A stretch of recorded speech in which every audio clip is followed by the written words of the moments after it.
911.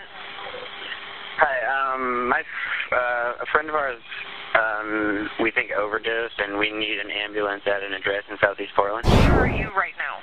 I am standing in the basement with a kid that has a purple face that I do not believe has a pulse. Okay, how old is this kid?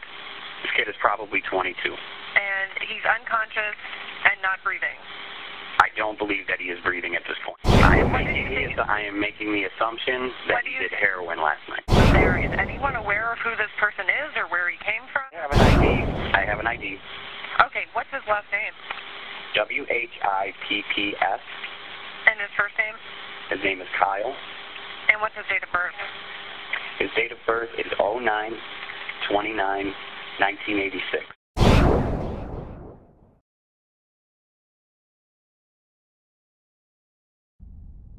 It begins with silence. The first injection, the first high, the first pill. Our friends say, "I trust you not to tell." And we don't want to lose them, so we don't stand up and speak out and shout, "You have to stop," and "I'm going to help." We stay silent, and the silence wins. But if we stay quiet now, we will be quiet in the end, when we lose our friends and gather here, bowing our heads, remembering the dead, with the moment of silence that never relents. High school students are dying every day from alcohol and drug use. Now is the time to break the code of silence.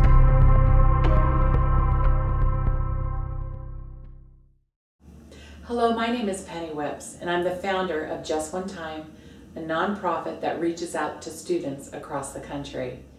On September 7th, 2008, I received a phone call from my daughter that literally changed my life forever. My youngest son, Kyle, died of an accidental heroin overdose. What was so shocking to me about his death, not only the fact that he died of a heroin overdose, was the fact that he was surrounded by his friends the night he died, and no one felt like they could say anything. In fact, one of his friends came up to me and said, "Penny, I knew in my gut I should say something, but I just didn't want Kyle to get mad at me, so I thought I'd let him sleep it off." A friend of mine came up who had gone down to wake up Kyle. He came up and said, "Hey, Kyle's not getting up." And I thought, oh, Kyle's just, joking around again. He really doesn't want to get up. He's Kyle. He can be stubborn sometimes. Another one of our friends went down to check on him and came upstairs and said,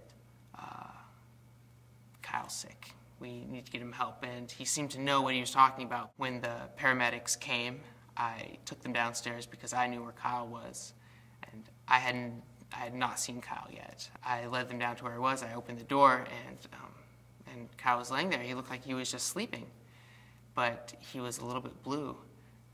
And I walked in the door, and I was just thinking, oh, well, he's just having a drug overdose of some kind. They're paramedics. They come from a hospital. They have science and medicine on their side. They should revive him. And I opened the door and I said, "Go in, revive him." And they took one look at him and they said, "Oh no, he's dead." Never thought that anything like that could ever happen to anyone I know. We're too smart. That kind of thing doesn't happen to you or your friends. It always happens to other people.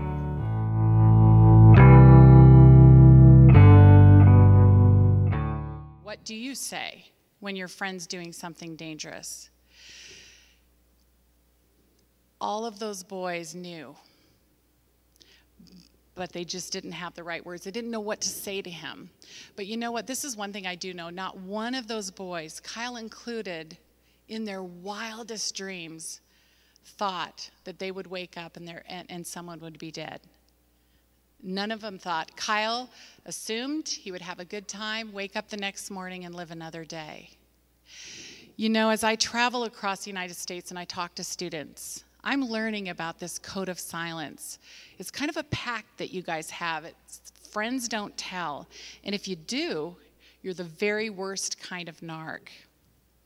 So when I talked to students, I pushed back a little and said, okay, why? Why? These were Kyle's very best friends. These weren't kids that he had just met. He had grown up with them.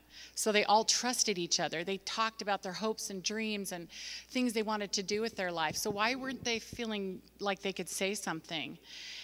So when I talk to kids about this, I push back a little bit. So you're telling me that you love your friend too much not to get him in trouble, or you don't want them to get mad at you, or you don't want to be known as a narc. It sounds to me a little bit selfish, like you're worried more about your reputation and your comfort and your popularity than you are your friend's safety. I call that selfish, and Just One Time is really challenging students to love their friend with a protective love that says, you know what, I'm okay with you getting mad at me because what you're doing scares me. And you and we've talked about the things you want to do with your life. And what you're doing right now does not equal this outcome. It equals something over here that could have a life-altering consequence. You must love your friends with a protective love that says, I'm okay. I'm willing to be uncomfortable in order to get you help. You know, it's been several years since my son died in 2008. And a lot of parents, as well as teachers and students, ask me, Penny, how can you do this? This has got to be hard to talk about your son's death over and over and over, listening to the 911 call and just looking at the visuals that you have. And this is what I tell students. If one child hears the assembly and actually makes a healthy choice, it is so worth me being uncomfortable. Because, you know, after all, I'm asking students to really stand up and be uncomfortable in order to get their friends help. So Just One Time, I look at it as Kyle's legacy. Kyle's story, his life was so much more than he died. And in this way, through Kyle's death, we're helping kids across the country hopefully make better choices.